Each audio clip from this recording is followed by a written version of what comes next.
about to hear a revolution in talk radio, Liberty Talk Radio, where the critical thinking will defrag your mind of propaganda-ridden viruses induced by mass media news programming. No BS here, just the facts. And now we present to you America's quintessential iconoclastic anomaly. Wow. In talk radio, your host, Joe Cristiano. Welcome, everyone, yet to another edition of Liberty Talk Radio. I'm your host, Joe Cristiano, and today we are pleased to have with us two guests, in fact, from the National Advocacy for Conservatives concerned about the death penalty. Heather, and I'm going to mispronounce her name, I just forgot. Bodwin. Thank you very much. Heather Bodwin.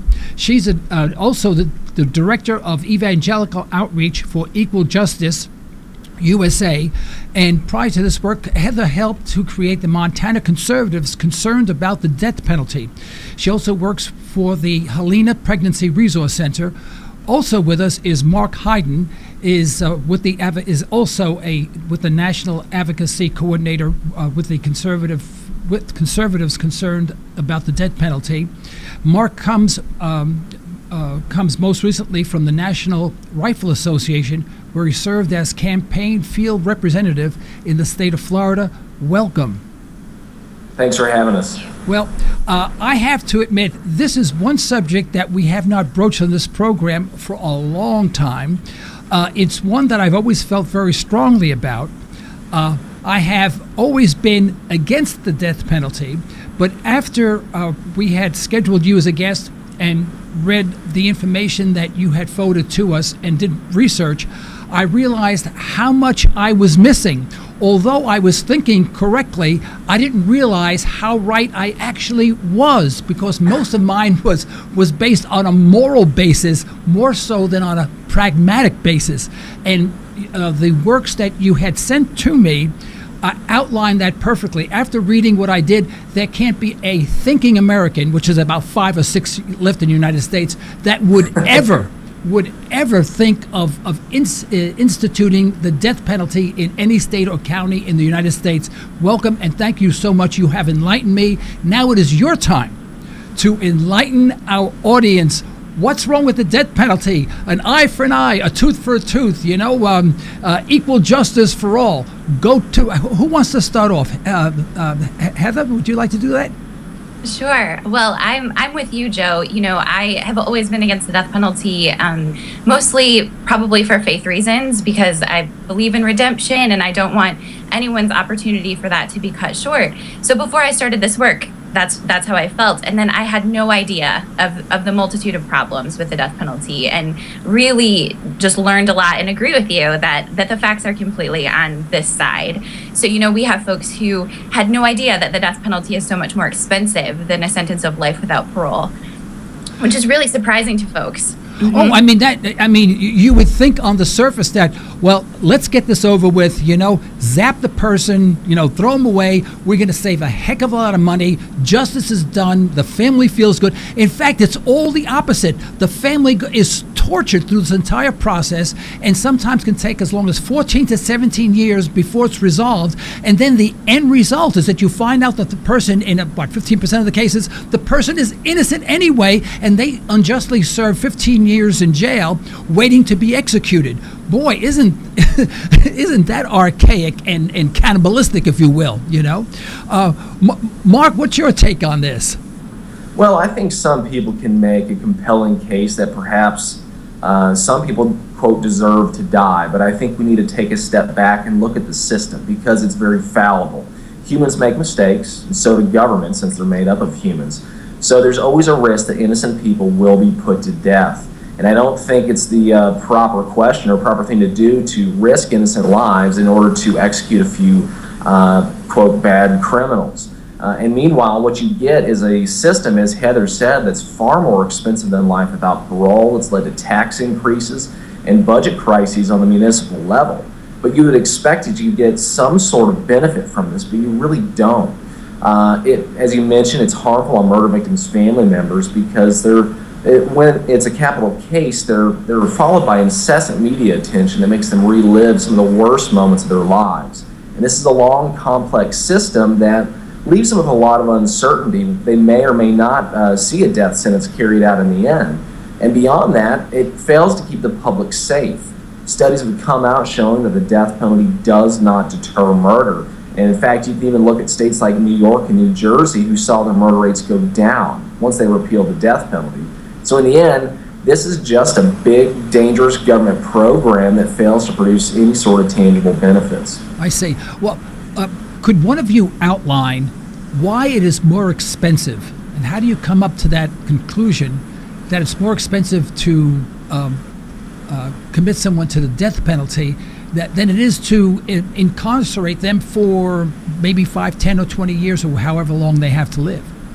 I'd be happy to. The reason it's more expensive is the initial trial is many times longer than life without parole trials. A study in Colorado found that it's 6 times longer. And in this longer trial, there's a mandate that there's more attorneys assigned to the defense, and then there's more experts, there's more motions. There's usually a change of venue and even jury sequestration, which you don't find as frequently in life without parole cases. And after that, there's an additional trial that most people aren't aware of, and it exists just to see if the offender can receive a death sentence. And after that, there's the appeals process, which there's 3 levels of appeals in capital cases, whereas there's only 1 level of review in life without parole cases. And meanwhile, they're housed on death row. And according to a recent study in Kansas, death row is about twice as expensive as housing them in a maximum security prison in general population, where most people serving life without parole spend the majority of their time. And why is that? Why is it more expensive to be housed on death row? Well, oftentimes it's a different building or a different section of the prison, and there's more security protocols. But I know many will say, well, it's the most heinous of criminals that are being sent there, but oftentimes it's not. There's no rhyme or reason for who gets sentenced to death. So you may have much more people that have committed more heinous crimes serving life without parole than actually serving death sentences. I see. Now the trial process, this was interesting, is that we think of justice being equal for all.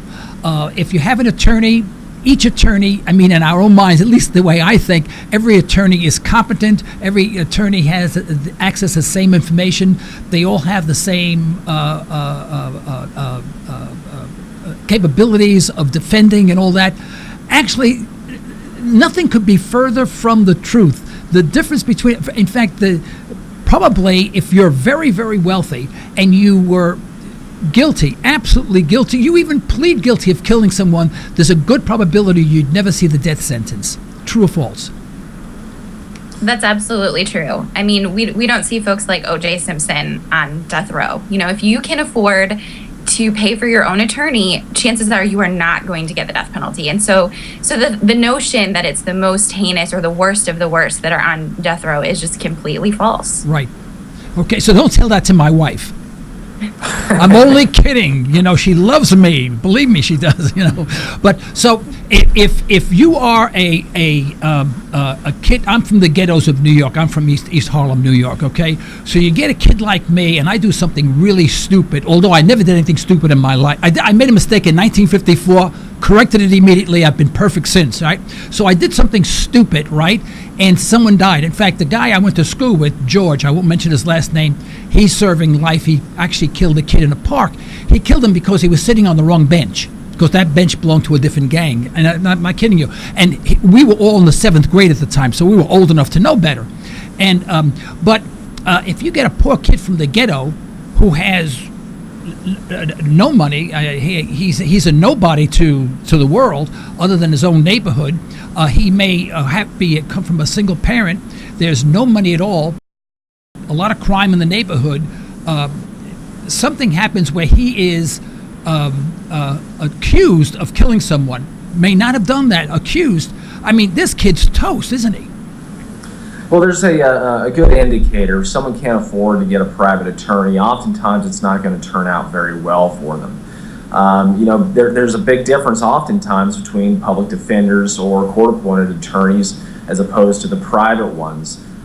We've seen in the past that some of these court-appointed attorneys or public defenders had no criminal defense experience. Some of them were, I believe, insurance attorneys.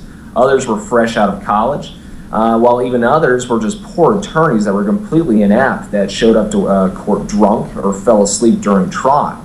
I don't think that's the proper defense that we'd like to see, and that doesn't provide an equal system that, justice is supposed to be blind, but it doesn't turn out that way. But to go on from your point, if that crime does occur, let's say in the New York City area, they won't receive a death sentence because New York doesn't have a death penalty. But if you were to do it just over the line over in Pennsylvania, right, they can receive a death sentence. Right. So the majority of all death sentences, or 2% of all counties account for the majority of all death sentences. It's a completely arbitrary system, and I like to point out that most counties simply can't afford to try to sentence someone to die. Right. Well, I'm sure the judges understand this. I mean, they're in court all the time. They've been through this probably dozens or hundreds of times. Don't the judges themselves evaluate when they're making a decision? A guy comes in, he's a millionaire, he's got top-notch attorneys, maybe has 3 or 4 attorneys sitting around, the person who's been accused, versus the defendant or whomever, the opposite side, and this guy comes in disheveled as an attorney. He may not have the best reputation. The judge knows he's not very competent. Do judges take that into account? This guy's toast, no matter if he's innocent or guilty. Do they take that into account when they're deciding whether or not the death penalty is warranted, or the person should be convicted because he's not receiving the same level of representation as the rich person? There aren't any good guidelines set out for determining who receives death and who doesn't. There's too much power given to individual prosecutors who are often elected. They're the ones that decide whether or not they're going to receive or seek a death sentence. So if it happens near an election, good luck. It's not going to turn out very well, especially if the defendant is relying on the state to provide their defense. Well, I think I'm like, what are you saying when you say that there's qualify what you just said? I'm not certain I understood exactly what the meaning of that was. I'm sorry. Well, prosecutors are given leeway on whether to decide to seek a death sentence or not. That's not left up to the judge. Of course, it seems like there should be more guidelines, and every state is different as to what is a capital offense. But it's the prosecutor in the end that decides whether or not to seek a death sentence or to seek life without parole. All right. Do you guys, let me tell you where I was coming from even before reading all the wonderful articles that you, informative articles that you gave me. I always felt that the death penalty is against the core principles of our country. We consider ourselves a Christian Judeo country, and of course the very precepts of those religions, of most religions, is the 10 Commandments. I mean, you can go to any religion and you'll find sort of a quasi 10 Commandments. Thou shalt not kill, etc., etc., etc. And yet we consider ourselves a Christian nation in a way, although we're not officially a Christian nation, but most people are of the Christian persuasion, if you will. And of course the number one precept is thou shalt not kill. And then we go to court, we say, kill the SOB. That never squared with me. I said, well, wait a minute. If killing is wrong, if it's against the very precepts of your religion, why are you killing someone, even if the person is in the 10 Commandments? It doesn't say thou shalt not kill except if you've been, indicted. So how does that square away with, especially you guys being conservatives? Conservatives, I have found, invoke a religious aspect to so many of the problems that we're having today. They bring in, religion, as almost as a justification for some of the things that I think are kind of quirky. How do you defend the conservatives in that regard, and how come they're not beating you up? Sure, I can take that one. Yeah, please do. Since I do a lot of work with evangelicals across the country, I talk a lot about Christian and means in terms of the death penalty issue. And I will say, first of all, that there is certainly a shift taking place, where I think maybe 10 years ago you would have seen a lot more conservative evangelical support for the death penalty, but we're seeing polling that's coming out that's showing that the younger much less likely to support the death penalty. And I think there was also a recent poll that showed that when asked, would Jesus support the death penalty, I think the number was around 5% of people said yes. So certainly there's a recognition that Jesus would not support the death penalty, and I think that younger generations are certainly on board with that, and that's what I find when I travel around the country. I think for some of the more staunch supporters of the death penalty, who maybe supported it always for theological reasons, I think but when you look at the biblical, it's nothing like the American death penalty. The Bible mandates all of these things that the American death penalty ignores. You can't convict someone on circumstantial evidence. Penalty.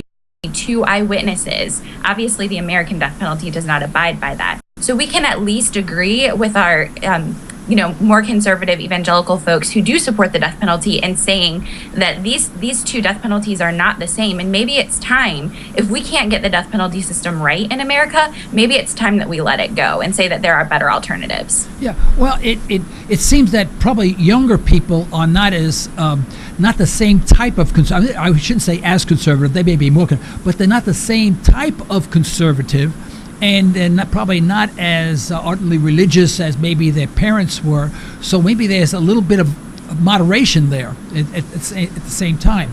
I'd like to first want to remind myself, everyone, please, we do have 30 calls. I'm trying to make use of them. Our toll-free number is 855-866-1170. That's 855-866-1170.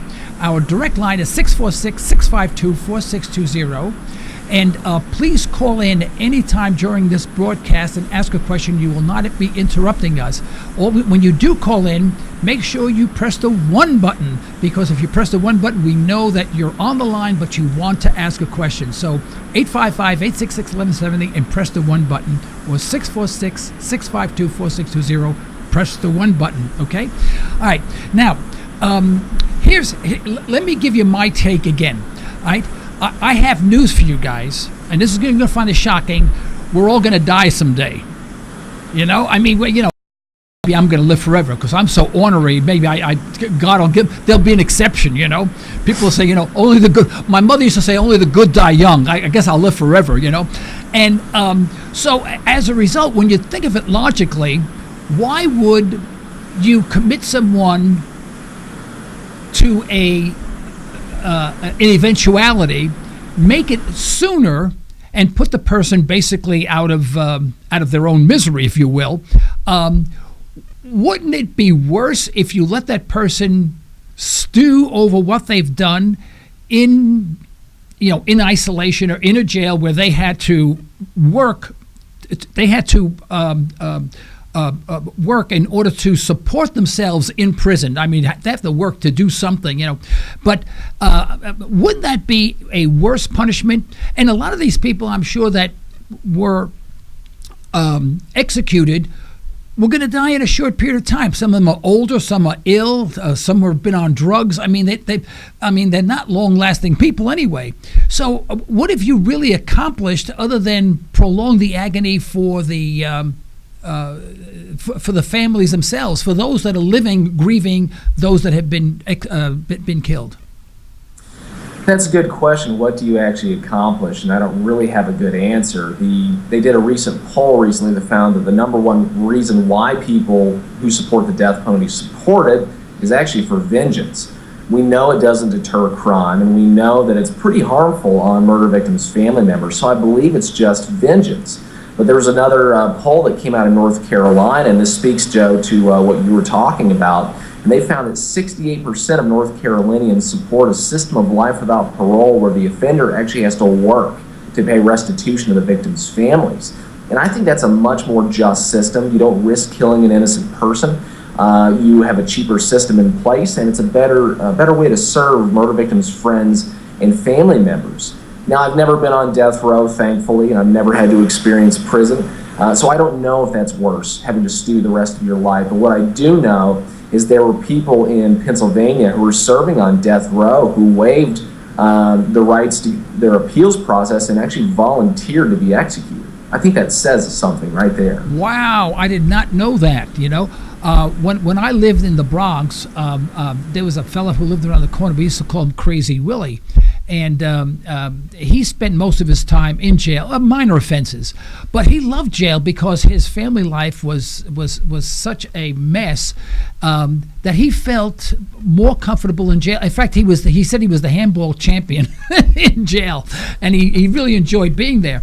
So he was the exception. But I venture to say that most people don't relish going to jail. I mean, of course, the people are always trying to break out, get out early, go to the appeals process and whatever. Now, could you outline for us why, monetarily, how it is more expensive, or why it's more expensive to go through conclude to the death penalty rather than life imprisonment? Where's the extra cost involved? Well, the largest portion of that cost actually comes from the initial trial. It's not the appeals process, even though that's the section that's often much maligned by detractors. The initial trial has led to tax increases. Jasper County, Texas had to raise their property taxes by 6.7%. Richardson County, Nebraska ran out of money trying to fund two trials, so they decided to mortgage all of their ambulances, which seems kind of bizarre to me. In Lincoln County, Georgia, not too far from where I live, they ran out of money after they raised taxes multiple times, and eventually the county commission said, we're not paying anymore. So the judge threw them in jail. And from jail, they had to convene a special hearing to approve these appropriations to be released. So several studies have been done, close to 24, that point to the high cost of the death penalty and how much more it is. A study out of North Carolina found that the complete death penalty process is $2 million more than the complete life without parole process. But just the initial trial, I believe Maryland found that it costs $3 million, which is $1.9 million more than a non-death case. And Texas found that it costs $2.3 million, which is 3 times the cost of imprisoning an inmate for 40 years in a maximum security prison. So the initial trial is where most of the cost is, and it's an enormous cost. Yeah. Well, also, there's a shortage of qualified attorneys to defend these people. And from what the readings that you gave me, attorneys show up that are ill-prepared. Some don't even show up at all because they don't have the time. They're overloaded. They're working for district attorney offices or whatever, and they're so overloaded. Some don't even read the case files when they appear in court. They're literally briefing themselves when they sit down, where the other side, if you will, has an attorney that may have spent a month or weeks reviewing every single word, every action, and has a retort about any objection whatsoever. So we don't have a level playing field at all. In fact, we have a playing field that is skewed in the wrong direction. Am I correct in assuming that? You absolutely are, and you can look at Ray Crone's case. He was the 100th person to be released from death row because of many different issues that pointed to his innocence. He had an inept attorney, and we're seeing that many of these capital attorneys that are appointed attorneys instead of capital ones, sometimes they don't even challenge much of what the prosecutor is saying because in his case, Ray Crone, there was a lot of evidence that was withheld that he could have filed motions to receive. Oftentimes, in other cases, we've seen that these defense attorneys don't even call a single witness. So these inept attorneys cause many problems, but it also is on the other side. Prosecutors have, not all of them are bad. I'll be the first to say that. But many times they're withholding exculpatory evidence which would prevent conviction or even hiding evidence. You can look in Texas where there was a death case where the prosecutor, Ken Anderson, had withheld evidence that would have prevented the conviction of an individual there who spent 25 years in prison wrongly. And so eventually he was released when they found out that Ken Anderson had illegally and with malice withheld information. So they decided, after 25 years of wrongful imprisonment, they needed to put Ken Anderson on trial. And if I'll let you guess, if you'd like, what kind of punishment he got. It was a paltry $500 fine and 10 days in jail, which I don't know that he actually served. Jeez, amazing. Now, I understand that there are times when DNA evidence is available but not submitted at a trial. Why would that ever be? If you have DNA evidence, why would it not be included in the course of the trial? Again, I think some of that goes back to the defense attorneys who should be trying to enter this into evidence. But I want everybody, all of your callers and listeners, to remember that DNA evidence is only available in up to 10% of all criminal cases. And forensic so-called evidence is often unreliable, and it's been forged recently too in multiple cases. So we don't live in this CSI universe that we see on TV. That's just not reality. That's not how the world operates, unfortunately. All right. In other words, I shouldn't say better call Saul, right? Now he's a pretty good attorney, although he's kind of, he's kind of on the other side of the fence. He seems to do very well for himself. But I guess we consider him an unethical attorney, but he's darn good. I guess there's unethical attorneys that aren't darn good, and many of them are defending those that are innocent, but have no choice because they don't have any money. So, I mean, they've got 2 strikes against them when they first walk in the courtroom. Is that not true? Well, they do. That does happen on occasions, and with the court-appointed system, I've heard stories where they pretty much just open up a phone book and point to a random name in the attorney section, and there's your defense attorney. Let's hope that they're a capital defense attorney, but oftentimes they're not. And each state is going to be different with how they run that. In Georgia, there's 2 counties that have opted out of the state public defender program, so it's going to be on the county level who gets appointed. I'm not sure how in-depth they do research. Georgia has a pretty bad death penalty system where I live, unfortunately, and that's part of the issue, is getting proper defense in there, and that's something that we need to look at in other states as well. Now, Heather, is there any pressure from one state over another state to dissolve the death penalty? Do states ever contend about this thing at all, or is that isolated within each state, and really that conversation never crosses borders? Well, I think it's really interesting. As I said earlier, I really think there's a shift happening. We've seen several states get rid of the death penalty in the last few years, and Nebraska, most recently last week, ended the death penalty. That's correct. Very conservative Nebraska. Right. And not only did they end it, their governor there, who's a Republican, vetoed the bill, and they had to go back and vote to override his veto, and they did it, which is pretty incredible. Why did he veto that? Did he ever say, I didn't look into that at all, but why did he veto that bill? Well, I think he, in my opinion, I think he's holding to some notions from the 90s, where we have to have the death penalty to show criminals that we're not going to be soft on crime. And we just know so much more about the death penalty than we did in the 90s. And as we've talked about, all of this information is on our side. And I think, unfortunately, the governor chose to ignore the facts in this case. And he personally supports the death penalty. And so I think he was willing to shove the facts and the information aside to say, I don't care. I'm going to make this death penalty system work, which is amazing because Nebraska has had so many problems with the death penalty. They've had a lot of issues in obtaining the lethal injection drugs. So in the final hour during the third vote, he announced that he had ordered these drugs from a pharmacy in India that no one knows anything about. In fact, it's debatable if it's actually even a pharmacy. And the FDA has said, we will not allow those drugs to be used in the United States, but he still obtained them, extremely expensive drugs, I might add. And he's trying to push this process through. And it's amazing the lengths that he and others are willing to go to make this broken system try to function. Yeah. Well, I'd like to make a suggestion. We're going to go for a break, but I'm going to make a suggestion before we go to break. How about we initiate a law whereby any politician who is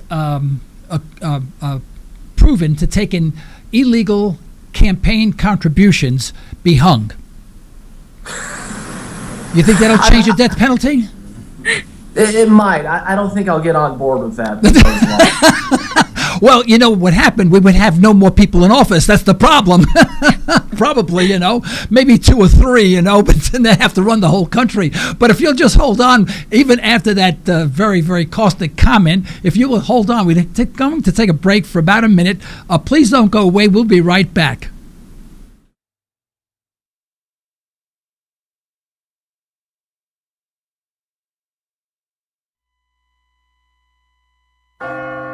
You're listening to Liberty Talk Radio. Political talk derived from a historical perspective. Not always palatable, but good food for thought. Pure libertarian talk with host Joe Cristiano. LibertyTalkRadio.com. Express Test is your go-to company for on-site occupational health testing services. That's right, we said on-site. That means we will meet you at your facility for a free health and occupational safety consultation. Express Test specializes in hearing conservation, respiratory protection, and employee safety. We can help you establish viable programs tailored to your business and employee needs. For your free consultation, call 918-743-2929 or visit us at expresstest.com. That's 918-743-2929 or expresstest.com.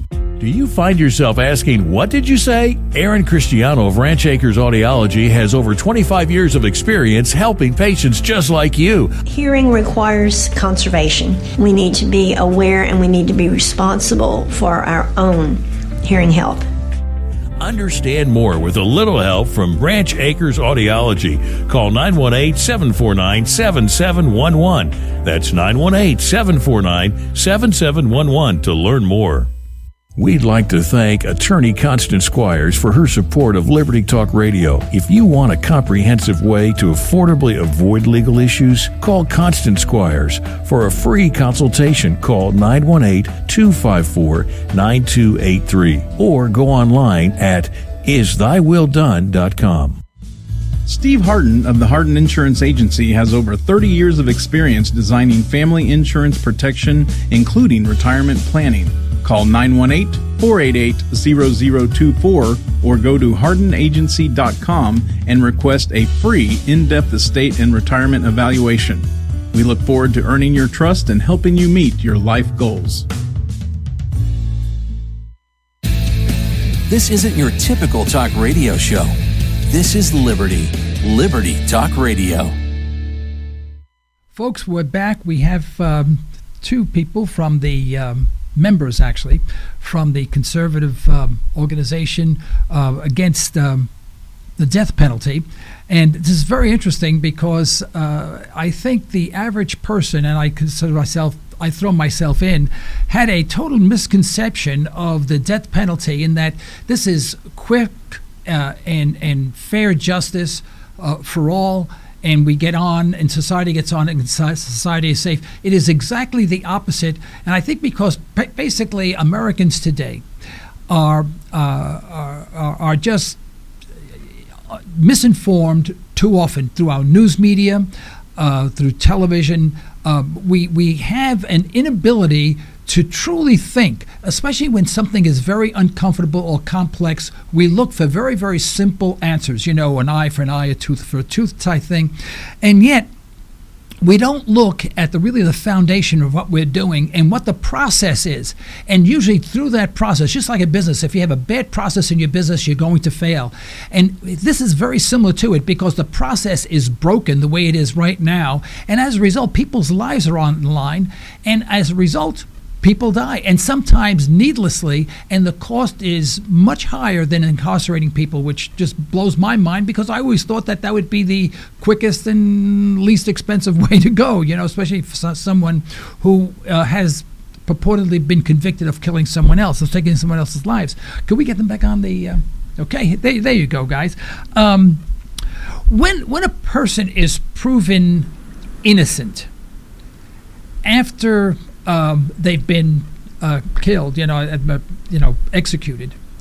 What type of restitution is that? I mean, what happens after that? Do they say, oops, I'm sorry, we killed somebody, guy was innocent? Well, that's the luck of the draw. What happens after that?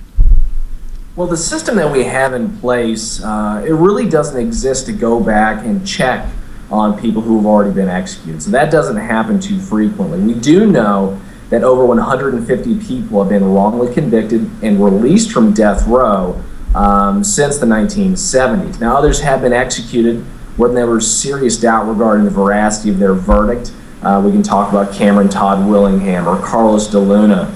But oftentimes we don't see the government going back and double checking their work, although they probably should. We can look at cases like George Stinney, who was the youngest person to ever be executed in the United States. He was executed in the 40s. He was a young African American, and they recently vacated that conviction. There was no restitution involved, though. They just moved on. But when it comes to people who were wrongly convicted and spent perhaps 30 years on death row and then they're released, each state is different. There is some restitution, but unfortunately in places like Texas and Louisiana and Tennessee, they actually have to prove their innocence, which is kind of an odd twist on the system for them to receive restitution. And even if they do receive that restitution, places like Louisiana will give you $25,000 per year for up to 10 years. So if you've been on death row wrongly for 40 years, we're sorry. Here's $250,000. Be on your way. Wow, it doesn't seem to be a very fair system, and it's the court system, and the court system is unfair. After this broadcast, I'm packing. I'm moving to another country. I can't take this anymore.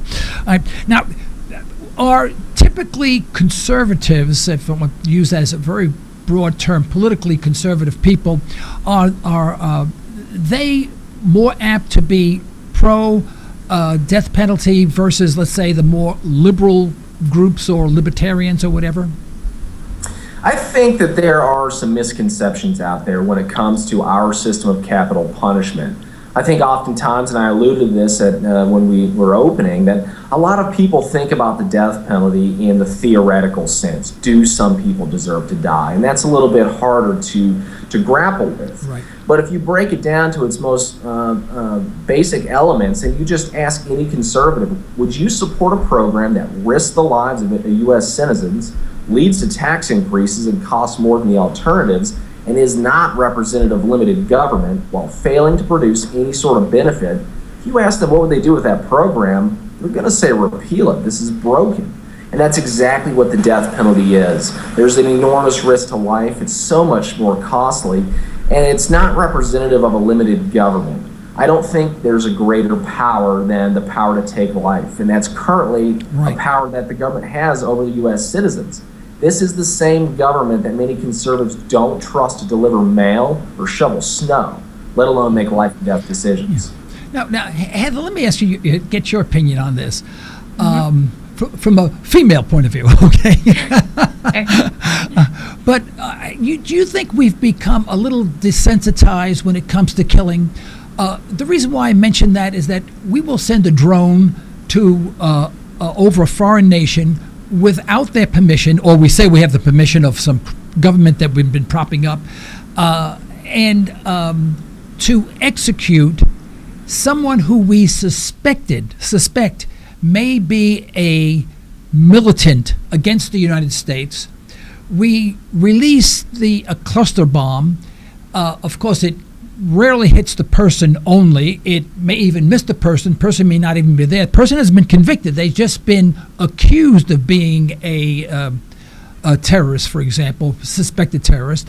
And as a result, 13, 14 people get killed, men, women, children, innocent, just walking the streets, bothering no one. And that's just considered collateral damage. That's the price of war, so to speak. Has all of this, has the actions of the United States over the past, and I'm not saying 5 or 10 years, I'm talking about the past 75 years, has the empire position of the United States, where we have troops all over the place and people are always seems to be at war with someone, has that, you think, desensitized us to the death penalty?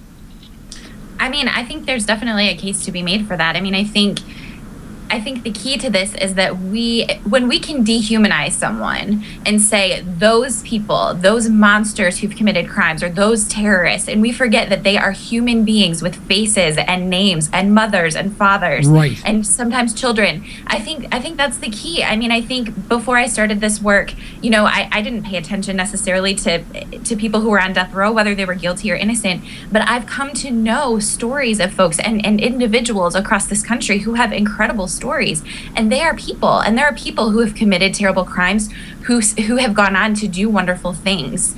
I've gotten to know a man named Billy Moore who was involved in an armed robbery in Georgia, and he shot and killed the homeowner. He was guilty. He admitted to that. It was not his intent when he went into that house, and this is a very long story that I'm making short, right. But he became a Christian actually when he was in prison, and decided to reach out to the family members and ask for their forgiveness. And they started this amazing relationship where they corresponded for years. And the family members advocated for his execution to be stopped. And he came within 8 hours of his execution, and ultimately it was stopped through sort of a turn of miraculous events. And then not only that, but the family continued to advocate for him after his sentence was commuted to life. And they said, we want him to be released. He's a different person. He's not the same person who killed our family member. And so he after serving his sentence, was released. He's now an evangelical pastor in Georgia. You talk about an incredible story. And he was a murderer. He committed a murder. Right. So I think when we understand that these are people with stories and lives, and that they were created in the image of God, it gets more difficult to say those people are just casualties, and oops, it's a system where people die. Yeah. Well, is there any states where they do not impose the death penalty, but the person who has been convicted of murder has to work for the rest of their lives in retribution to repay or do something for the victims, the family of the person that has been killed? In other words, they have to, like, similar to this one person who has worked and tried to pay back, the grieving family. I think that's a wonderful story, but are there any states that require that, or is that a lone wolf story, or are there more cases of that? Restitution for capital cases, that's not implemented in any state right now. There are now lesser crimes where you may be put in a medium or minimum security prison. They do have systems of restitution they put in. There's work programs they can become involved in. However, no state that I know of has implemented or even proposed a system to allow people that are sentenced to death or are found guilty of murder to work to pay restitution to victims' families. However, I do think this is something that many states should explore. Yeah, I mean, because all they do is wind up in jail. We wind up supporting that person to just sit in jail, read, watch television, play cards, pump iron, or do whatever, do drugs or whatever they do in jail, and that's the rest of their life. Now, no one wants to live that life, but that certainly does nothing for the victims, other than they say, well, the guy's in jail and I feel better about it.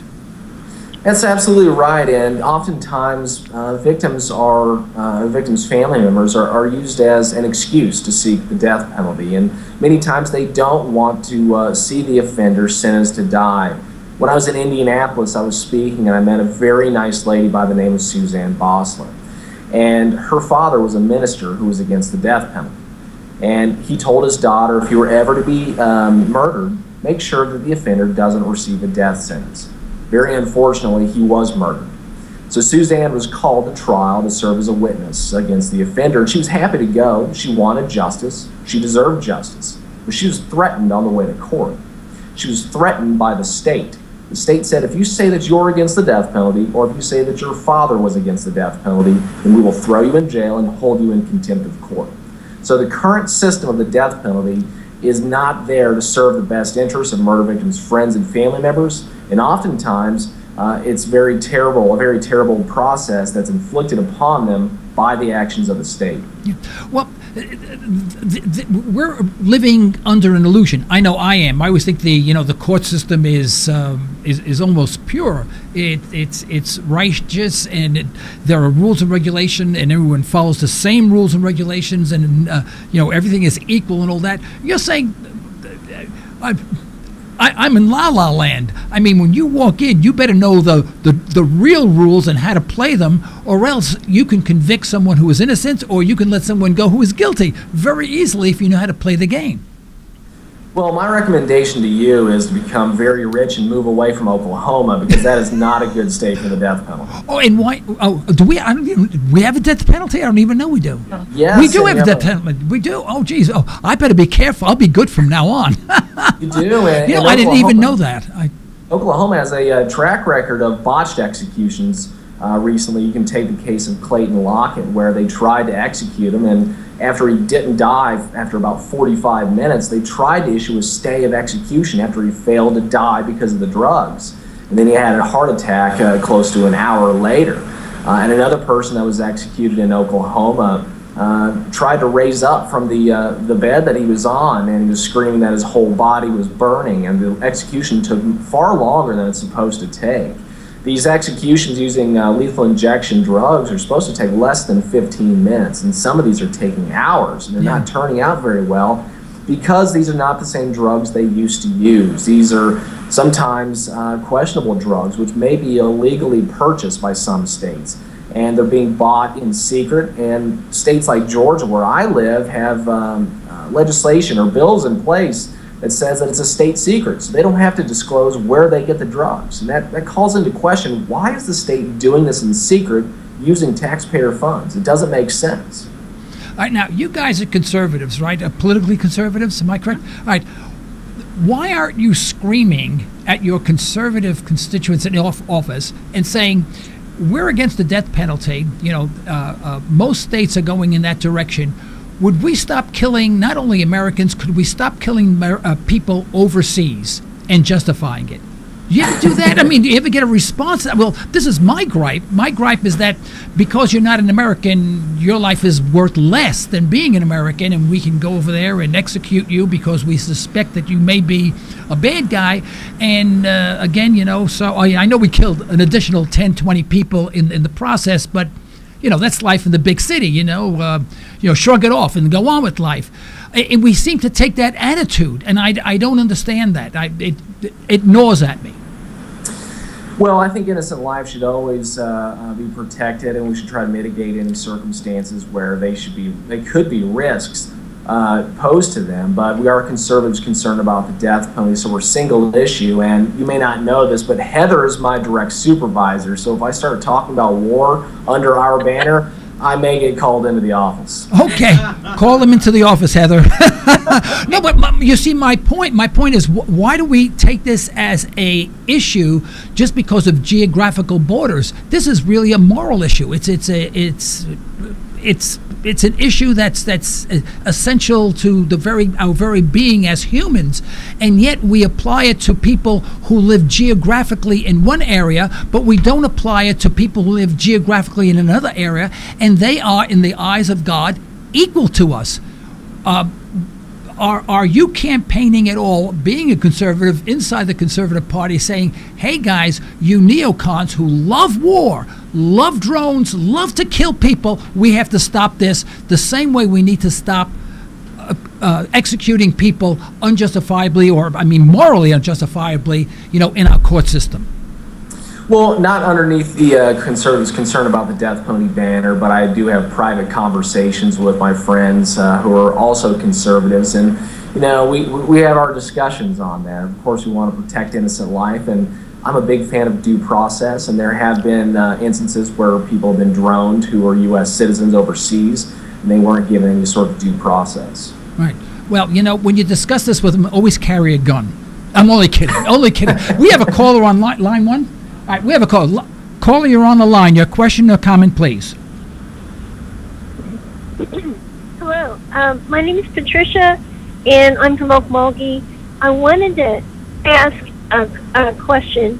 The death penalty has been in effect for years under the banner of its deterrent factor, and that I understand research has shown is really not true. But if there isn't a single unity type of penalty for heinous crimes, such as the death penalty, are we going to say, well, therefore it's going to be life in prison? The problem is there's not a name for any one particular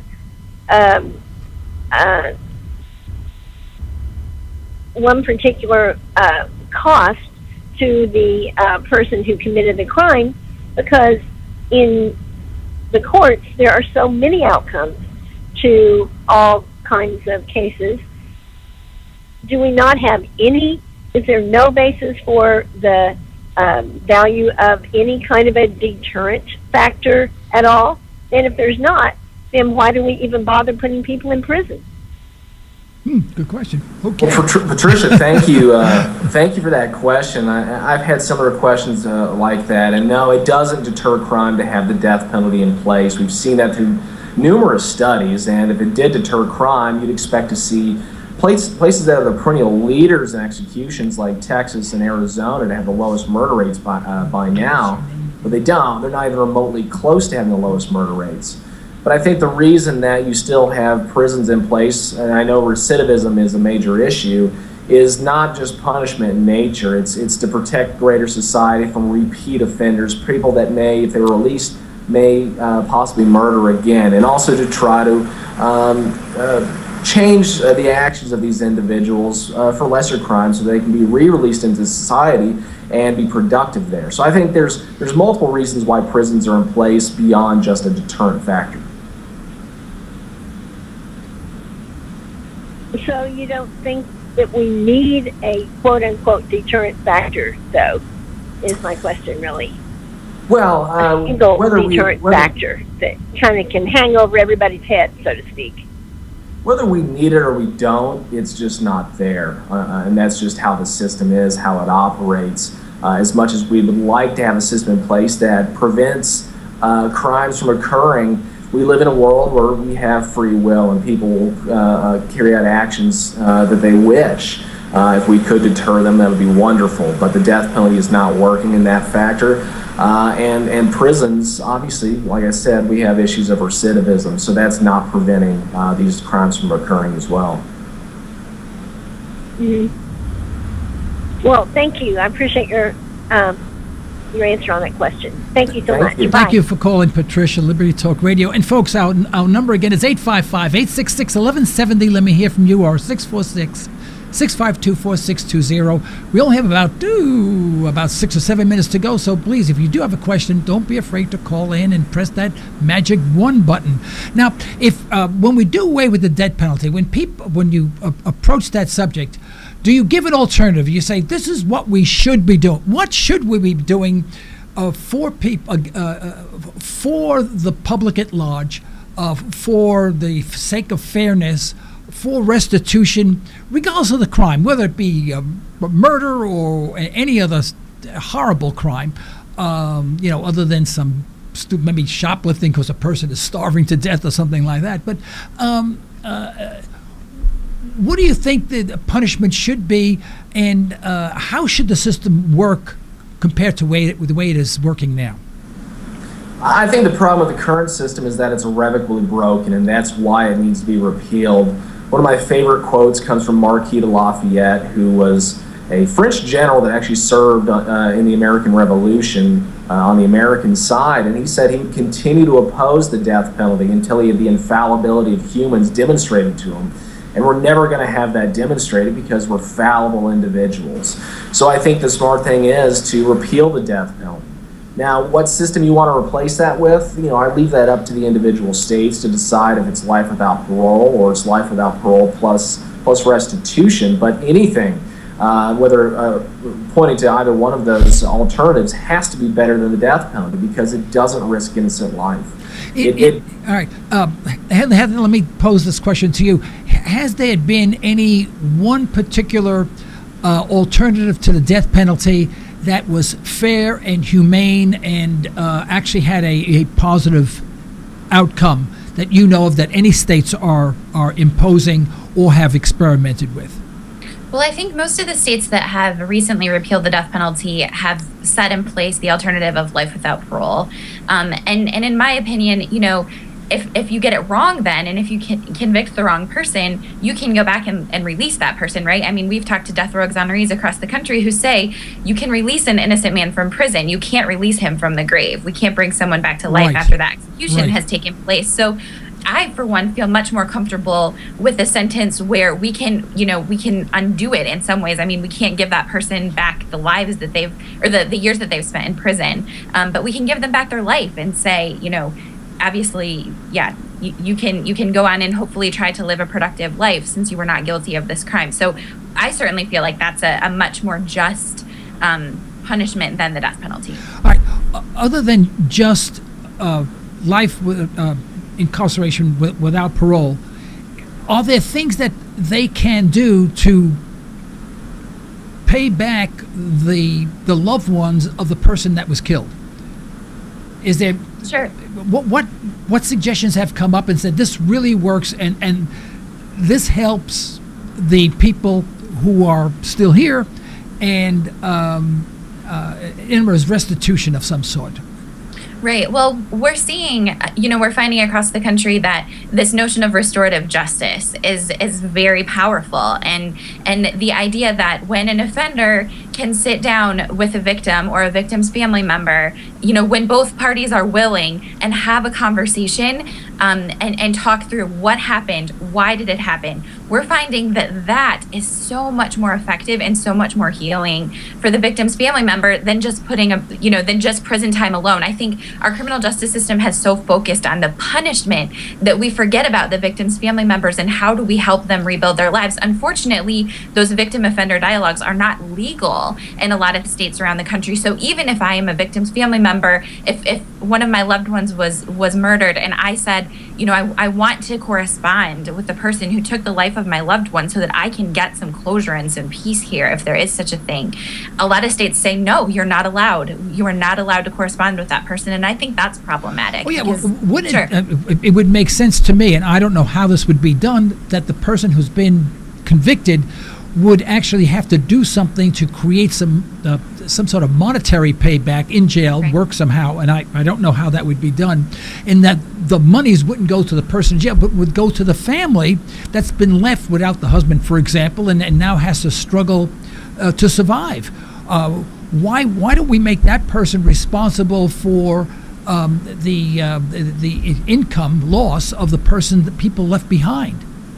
Right. And we're not seeing, as Mark said, there are not states that are mandating that. There are some cases of inmates across the country who've done that on their own. There was Dennis Skillicorn in Missouri, who unfortunately was executed. While he was alive in prison, though, he did a number of things to reach out to inmates around him to encourage them to, when they were going to be released back into society, to do good and to be better human beings. He wrote some publications for juveniles in detention centers to encourage them not to follow the same path that he had. Yeah. And he started a magazine that all of the proceeds from that magazine went to victims' family members. And I think many of them went to scholarship funds for children who'd had parents murdered so that they could attend college.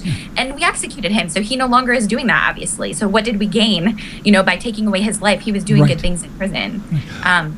Has the advent of private prisons altered the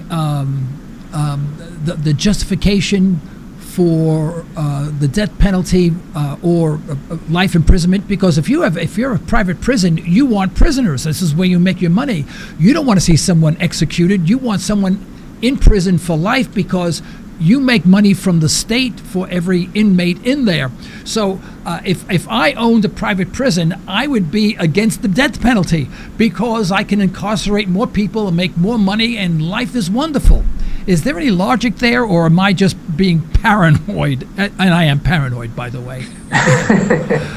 Well, the death penalty population in the United States is right around 3,000 people. So if they were all moved to life without parole, and this is in 32 states where these populations live, so you wouldn't see an increase of prison sizes. But I understand what you're saying. It feels like it would almost incentivize putting more people in prison. But thankfully, Yes. we're seeing it the other way. It's happening the other way now in places like Texas and Georgia, where we have the highest prison population per capita, where groups like Right on Crime are working to end overcriminalization. We're seeing Texas actually closed a few prisons recently, which that's probably a step in the right direction. Right, I agree. Yeah. Well, I guess most of the people in Georgia are bad people then. Right? I mean, you have to assume that, right? Okay. Well, boy, we're just about out of time. I would like to leave the next minute or so to you guys to wrap things up and inform our listeners, about your organization and how they can reach you if they'd like, and anything else that you'd like to contribute.